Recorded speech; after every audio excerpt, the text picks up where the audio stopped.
bila Anda meyakini bahwa semua manusia yang ada di muka bumi ini telah berdosa, maka Anda harus renungkan dengan baik. Kalau Anda meyakini dan percaya bahwa Anda adalah makhluk yang berdosa, apakah yang sudah dilakukan oleh Tuhanmu untuk menolongmu keluar dari kuasa kegelapan sebagai akibat dari keberdosaanmu itu?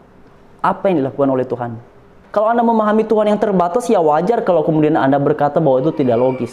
Tapi kalau Anda memahami Tuhan yang perkasa, Tuhan yang maha kuasa, Anda pasti akan mengaminkan bahwa sangat mungkin Allah menjadi manusia.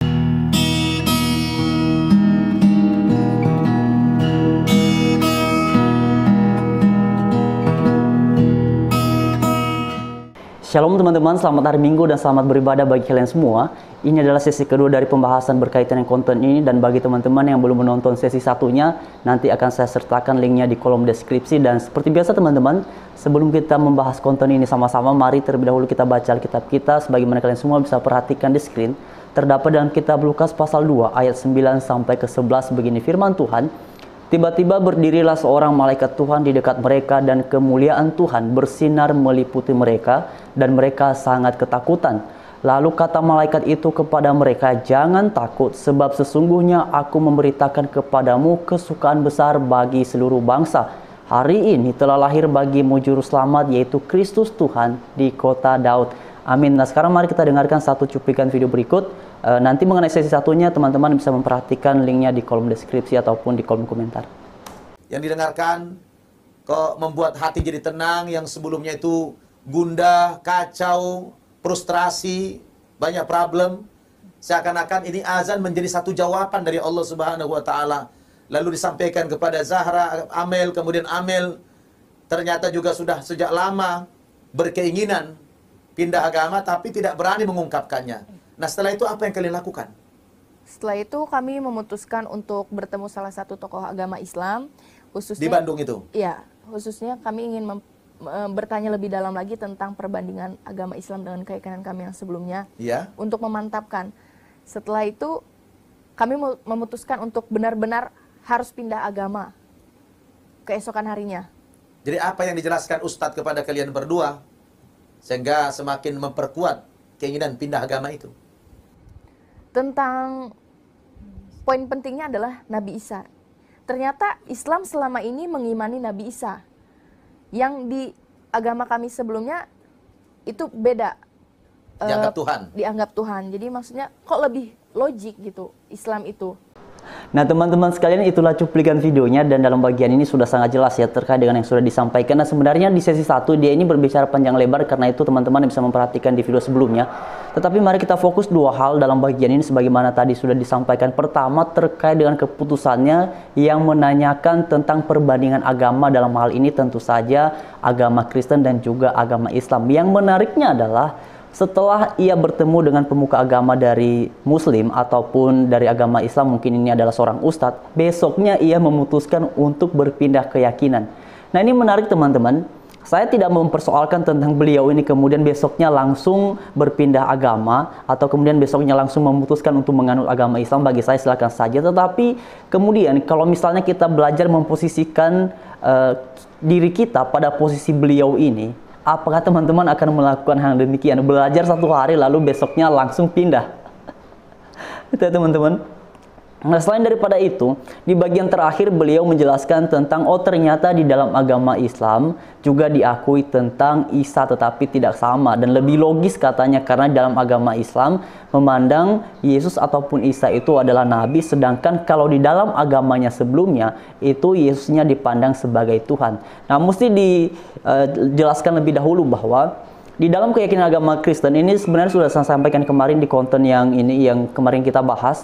Dan ini memang ada keserupaan yang menganggap bahwa seolah-olah Isa dan Yesus ini sama. Padahal sudah berapa kali diberitahukan, hai para mualaf dengar ya, Yesus yang dinyatakan di dalam Alkitab dan juga Isa yang dikisahkan dalam Al-Quran itu dua pribadi yang tidak sama. Dan kemudian berkaitan dengan ucapanmu bahwa kedudukan Isa ataupun Yesus karena di dalam bagian ini ia tampaknya menyamakan bahwa lebih logis di dalam agama Islam dibandingkan dengan agama sebelumnya yaitu Kristen, karena menganggap Yesus adalah Tuhan.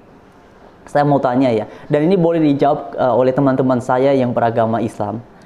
Kalau Yesus dalam keyakinan agama Kristen dipandang ataupun diakui sebagai Tuhan, dan di dalam keyakinan Anda yang Anda pikir sama, Isa dengan Yesus itu adalah sama, lebih logis karena dipandang sebagai nabi. Sekarang begini, ketidaklogisannya kalau Yesus dalam Alkitab dinyatakan adalah Allah yang menjadi manusia, tidak logisnya di mana? Hah?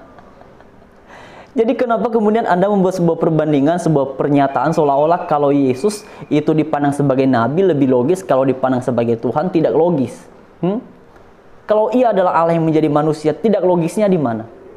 Kalau bagi Anda bahwa tidak mungkin Allah menjadi manusia, justru ini menunjukkan bahwa kemampuan berpikir Anda lah yang kemudian tidak sampai kepada level itu. Dan kemungkinan yang kedua adalah ini menunjukkan bahwa Anda memahami Allah yang terbatas sehingga Anda memberikan sebuah pernyataan, misalnya sangat tidak mungkin Allah menjadi manusia. Yang tidak mungkin itu adalah manusia menjadi Allah. Itu tidak mungkin.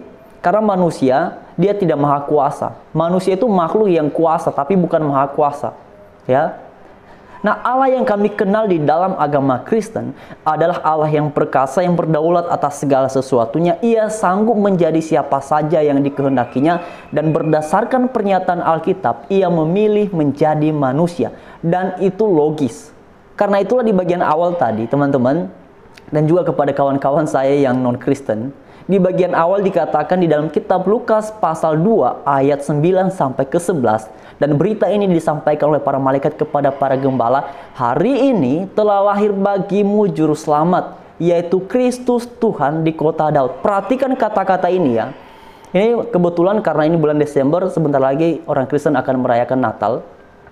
Yang dikatakan di dalam ayat yang ke-11, yang lahir itu bukan Tuhan. Perhatikan ya, dikatakan yaitu Kristus Tuhan di kota Daud. Mengapa duluan ada kata Kristus lalu berikutnya adalah Tuhan di kota Daud? Karena ini terkait dengan nubuatan yang dinyatakan dalam perjanjian lama tentang Mesias yang akan lahir dari keturunan Daud. Karena itulah dikatakan Kristus. Ini menunjukkan kepada penggenapan akan nubuatan di dalam perjanjian lama tentang Mesias yang dijanjikan yang lahir dari keturunan Daud. Karena itulah dikatakan Kristus artinya Allah menjadi manusia. Dan Allah yang menjadi manusia ini tetap melekat pada dirinya adalah Tuhan. Karena itu dikatakan Kristus Tuhan di kota Daud.